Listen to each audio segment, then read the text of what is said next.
Hello, I'm Dr. Gloria Horsley. And I'm her daughter, Dr. Heidi Horsley. Heidi and I want to welcome you to Open to Hope Conversations, the podcast. We believe that the greatest gift you can give yourself after a loss is hope, using this moment to connect with others who have not only survived but thrived. So let's get started.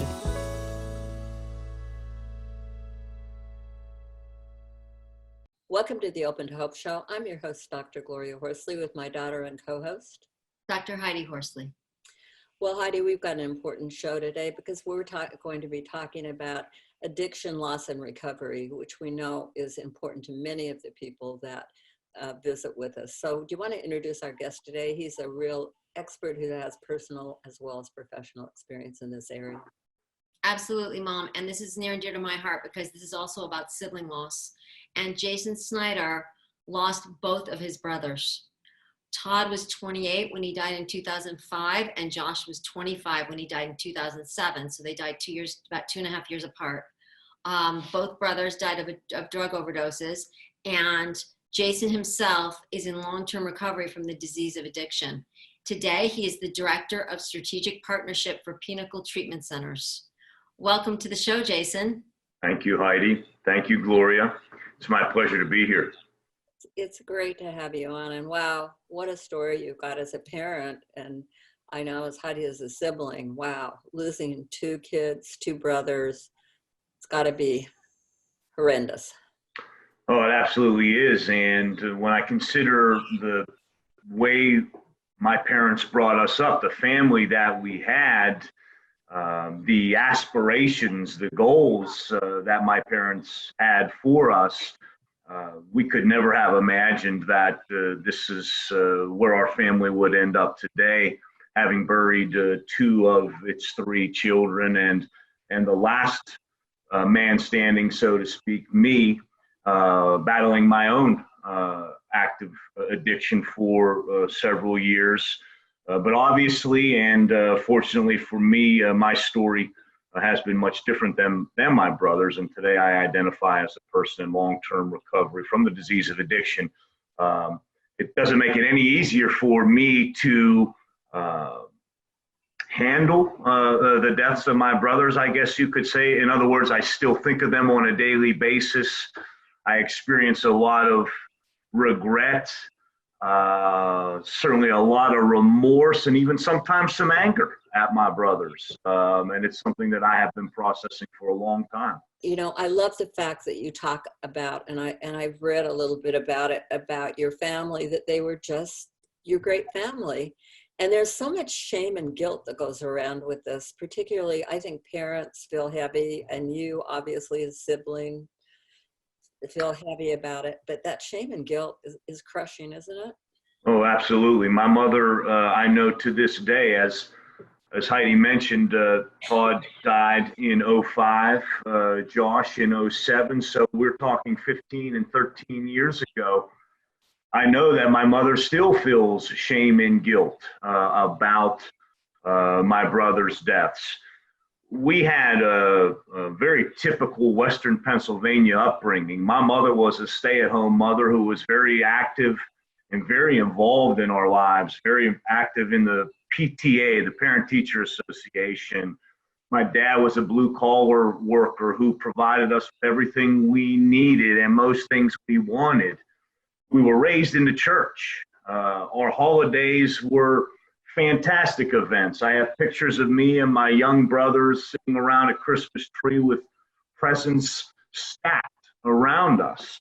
And so for us, for all of that time we were being raised, the idea of drug addiction and certainly death from overdose was nothing we had ever considered, yet in very short order it took front and center stage. And there's a big stigma out there against people who become addicted, who have substance use disorder. Oftentimes it's considered a moral failing on the part of the person. And for a mother and a father who raised their children like my parents did, giving them every opportunity to succeed, being there for them we were a whole family.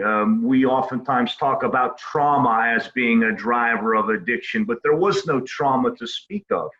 And so it's something very difficult for my parents, especially my mother, to accept that this is what happened to her sons. You're right. The shame and the guilt, the questions, what if, or what did I do wrong? These will haunt my mother until the day she dies. I am sure of that. Well, and I've got to say, Jason, you know, I've looked at some of the videos you have online, and you can see the love in your family. And like you said, it's a typical family of 3 fun brothers playing together, and just a regular family. But it just speaks to the fact that addiction is a huge problem in this country, and you know that it hits everybody and anybody. You know, not just inner cities, which is where I live, but rural places, you know, suburbs, everywhere. And it hits regular, loving families like your own. There's no question about that, Heidi. And that in part is a big part of the message that I carry today. And that is that addiction can and does affect anyone. We see a lot of sensationalism and stereotypes in the media of the person who becomes addicted, the person with a substance use disorder.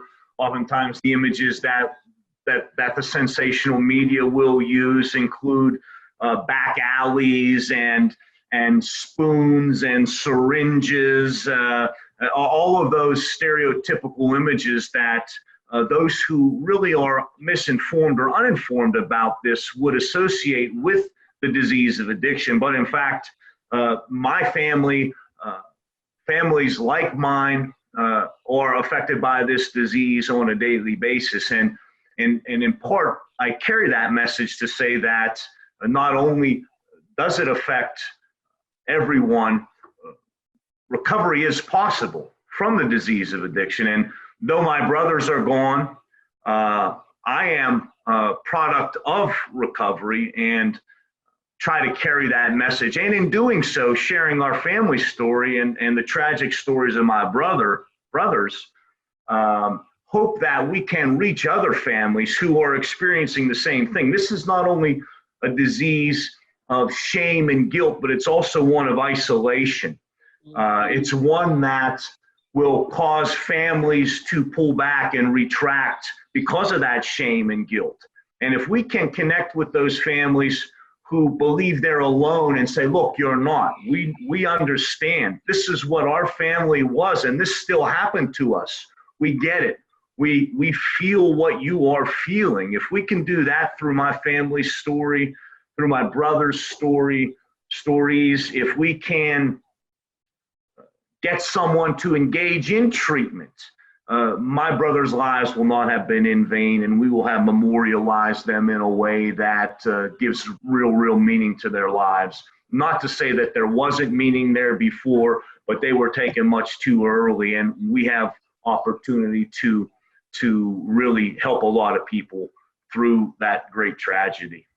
And like you're telling your story and being candid and honest about what's going on, I think is really reaching a lot of people. Yeah, Thank you. Thank you. Agree. I wanted to ask you, just to get into some specific things, what things did people say to you after your brothers died that were helpful, and what weren't helpful? Oh, that's a great question. You know, I think that oftentimes people didn't know what to say because of, again, the stigma and the shame and the stereotypes that go with this disease and with addiction.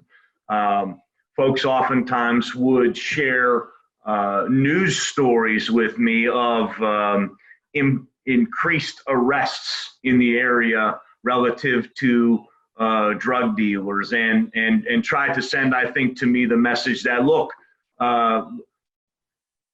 the criminal justice system is starting to do a better job. And I think it was their way of saying, while your brothers may have died, there's hope in the future that we can eliminate this scourge. I think that's the message that some folks were trying to send to me, and I certainly appreciate their intentions. But really, this isn't a criminal justice issue for me. This is a health system, access to evidence-based treatment issue.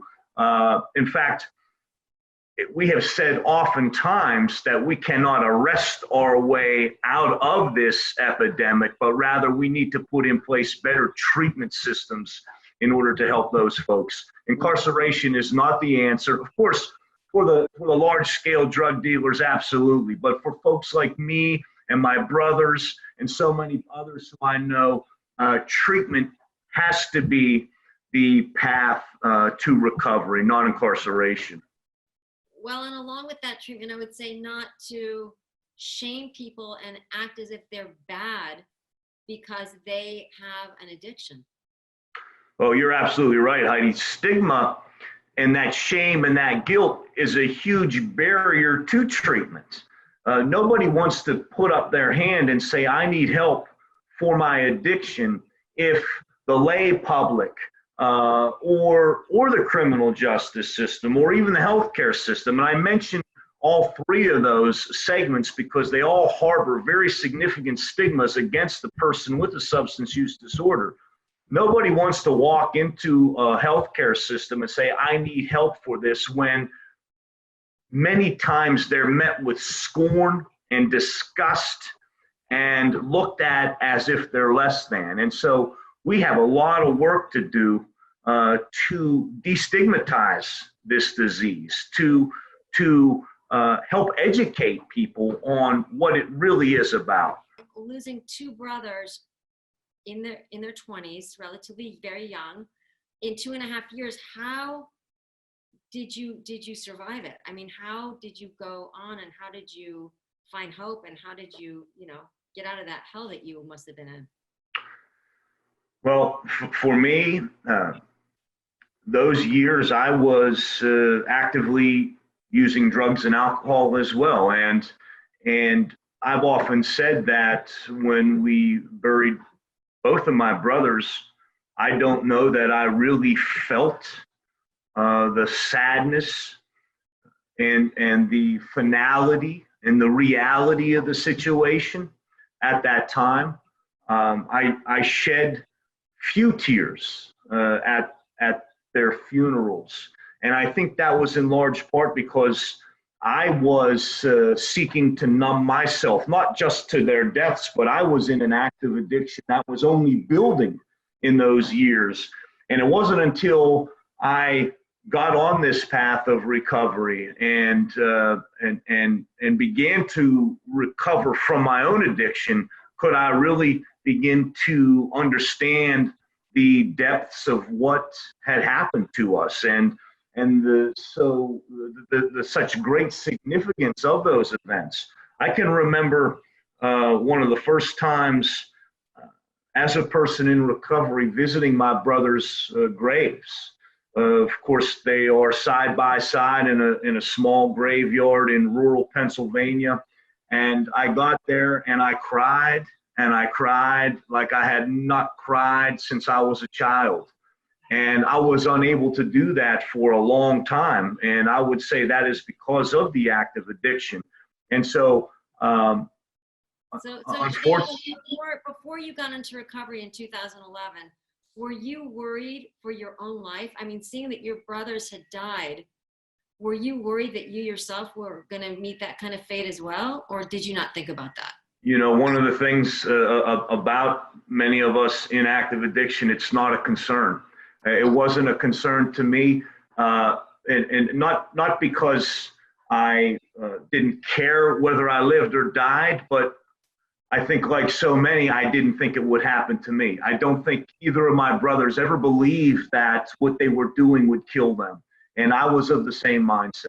My life was a house of cards, and it was built upon lies, and it was beginning to collapse and to crumble. And I was married at the time, and the marriage was on the rocks, all because of the things that I was doing as part of my active addiction. And at the time, it was unfathomable to me how I would be able to live if my wife, who is now my ex-wife, left me. And so it was this crumbling of the life that I had built and of the facade that I was projecting that ultimately really drove me to seek help. And it took several months even beyond that until I was able to really begin to walk this path in earnest. And so it was a realization for me that at about 36 or 37 years old, I was about to lose everything. And that for me was the impetus for my recovery. Well, listen, we want to thank you for being on the show today and for the work you're doing at the Pinnacle Treatment Center. We looked at those online. It really looks like wonderful work that's going on in the health. Thank you very much, Gloria. It is great work that we're doing. We're in 8 states. We treat about 32,000 patients on a daily basis. And really, you talk a lot about hope, and that's really a lot of what we do is instill hope and give people another opportunity. I love that you got into your own recovery in 2011 and then started to really grieve the death of your brothers and make meaning of their life through the work that you do. And I love how open and honest you are about building awareness about addiction out there and getting rid of the stigma, because I know that you are saving many, many lives out there. And I know you are doing it as a tribute to Todd and Josh. So thank you so much for what you're doing today. Well, thank you, Heidi. I would just say one more thing. It's not lost on me that if not for the deaths of my brothers, I probably am not here today. And so it is really my obligation to memorialize them. And I'll tell you, all the success that I've had since I've gotten into recovery, I would gladly trade that for my brothers. In some of my alone time, I sit and think, what would it be like to talk with my brothers 13 and 15 years later, as men of my age? I miss that. I'll never have it. And so the best I can do is use their stories to help people. So thank you for giving me the opportunity to do that. And thanks again for being on our show today. Do you have a website that you want to direct people to? Absolutely. www.pinnacletreatment.com. All right. Thank you again, Jason, for being on the show and for all the good work in the world. And thanks, everybody, for joining us today. And Heidi and I, and I'm sure Jason, always want to remind you that if you've lost hope, please lean on ours until you find your own, and God bless. I'm Dr. Heidi Horsley. You have been listening to Open to Hope, the podcast. You can follow Open to Hope on Facebook, Instagram, and Twitter. To learn more, visit us at opentohope.com and go to Apple Podcasts to subscribe. I'm Dr. Gloria Horsley. Join us again next week for another Open to Hope conversation, where we invite you to lean on our hope until you find your own.